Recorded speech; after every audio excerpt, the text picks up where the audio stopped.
வணக்கம் உறவுகளே, நாங்கள் இன்றைக்கி என்ன பார்க்க போகிறோம்னு சொன்னால், ரொட்டி மாவை குழச்சிட்டு ரொட்டியை நாங்கள் கஷ்டப்பட்டு தட்டாமல் ஈஸியான முறையில் நல்ல சாஃப்டான ரொட்டியை எப்படி செய்யலாமன்றதை பார்க்கலாமாங்க. அதுக்காக ஒரு உருளைக்கிழங்க முதல்ல 4 துண்டுகளாக வெட்டி எடுப்போம்.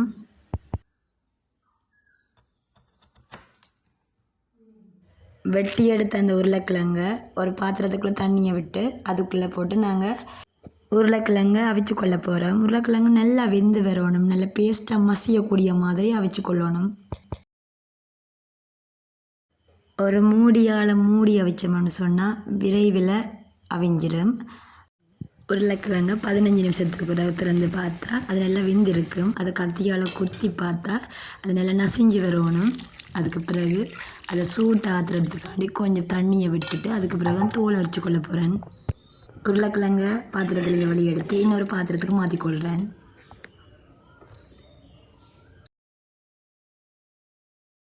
சூடு ஆறினோடனே நாங்கள் தோலை உரிச்சு கொள்கிறேன். தோலையெல்லாம் உரித்த பிறகு நல்லா மசிச்செடுக்கணும். ஒரு கரண்டியால் நல்லா நான் மசிச்சு கொள்கிறேன். உருளைக்கிழங்கு நல்லா வெந்தால் தான் இப்படி நல்லா மசிக்கலாம். இந்த அளவுக்கு மசிச்செடுக்கணும். இன்னொரு பாத்திரம் எடுத்து அதுக்குள்ளே ஒரு சுண்டு கோதுமை மாவு எடுத்துக்கொள்கிறேன்.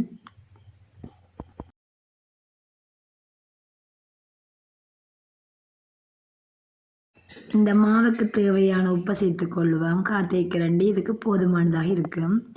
அதோட நல்ல கலராக வரணுமென்றதுக்காண்டி அரை தேக்கரண்டி அளவில் சுகர் சேர்த்துக்கொள்கிறேன். ரொட்டி இந்த வெளிப்பக்கம் நல்ல முருகி வரணுமென்றதுக்காண்டி சுகர் சேர்த்தனா அதோட அரைச்செடுத்த உருளைக்கிழங்கையும் சேர்த்துக்கொள்கிறேன். உருளைக்கிழங்கு சேர்த்த ரொட்டியை நீங்கள் செய்தீங்கன்னா நல்ல டேஸ்ட்டாக இருக்கும். செய்து பாருங்கள், எப்படி இருக்குன்னு சொல்லுங்கள். மாவுக்குள்ளே உருளைக்கிழங்கு சேர்த்துட்டு நல்லா மிக்ஸ் பண்ணி கொள்ளணும். அப்போ தான் நாங்கள் போட்ட உப்பு சீனி எல்லாமே ஒன்று சேரும்.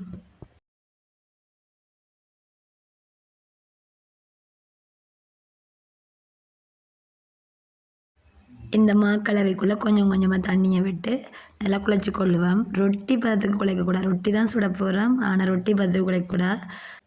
தோசை மா பதத்தை தான் குழைச்சி எடுக்க போகிறோம். ரொட்டி மாவை தட்டி கொள்ளாமல் இந்த ரொட்டியை செய்ய போகிறேன்.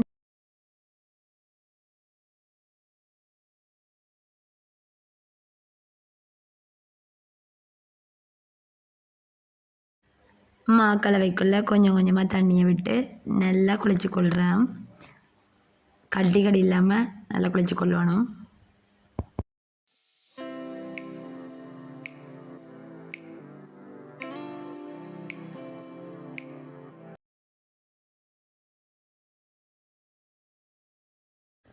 மாவை நல்ல கைகளால் நாங்கள் குழைச்செடுக்கத்தான் அந்த ரொட்டி நல்ல சாஃப்டாகவும் நல்ல இதமாகவும் வரும்.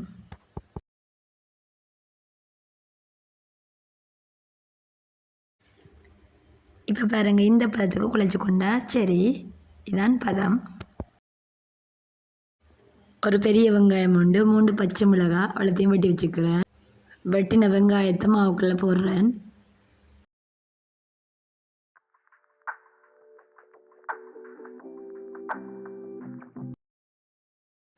அதோட பச்சை மிளகாயும் சேர்த்துக்கொள்கிறேன். நல்லா சின்ன சின்ன துண்டுகளை வெட்டணும். இதை விட சின்னனாக வெட்டலாம்.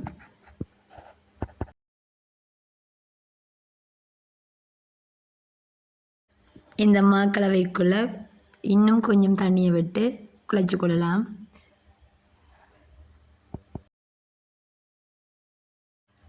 மாவை குழைச்ச உடனே இந்த ரொட்டியை செய்து கொள்ளலாம். இந்த பதத்துக்கு மாவை குழைச்சி எடுத்தால் சரி. ஒரு எண்ணெய் சட்டி அடுப்பில் வச்சுட்டு அதுக்குள்ளே நான் என்னென்னு சொன்னால் நல்லெண்ணெய் தான் விட போகிறேன். நல்லெண்ணெய் உடலுக்கு ஆரோக்கியமானது, அதுக்காண்டி தான் நான் நல்லெண்ணெயை பயன்படுத்துகிறேன்.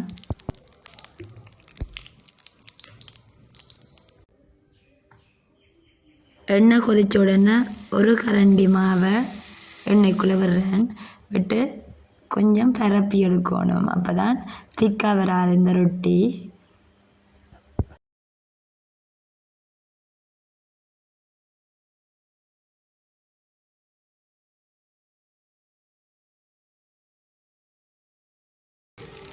ஒரு பக்கம் வெந்ததும் அடுத்த பக்கத்துக்கு திருப்பி நல்லா வேக விடணும். 2 பக்கத்துக்கும் நல்லா வேக விடணும். இப்படி நல்லா பொன்னிறமாக வரும்.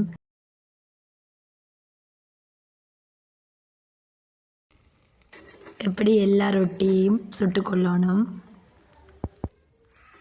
இந்த ரொட்டி சாப்பிட்றதுக்கு நல்லா டேஸ்ட்டாக இருந்தது. சின்ன பிள்ளைகளுக்கு பச்சை மிளகாய் சேர்க்காம இதை செய்து கொடுக்கலாம்.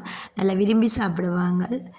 இந்த ரொட்டியை நீங்களும் வீட்டில் ட்ரை பண்ணி பாருங்கள். நல்லா டேஸ்ட்டாக இருக்கும். நீங்கள் செய்துட்டு எப்படி இருந்ததுன்றதை கமெண்ட் பண்ணுங்கள். மறக்காமல் லைக் பண்ணி சப்ஸ்கிரைப் பண்ணி விடுங்க. தேங்க்யூ ஃபார் வாட்சிங்.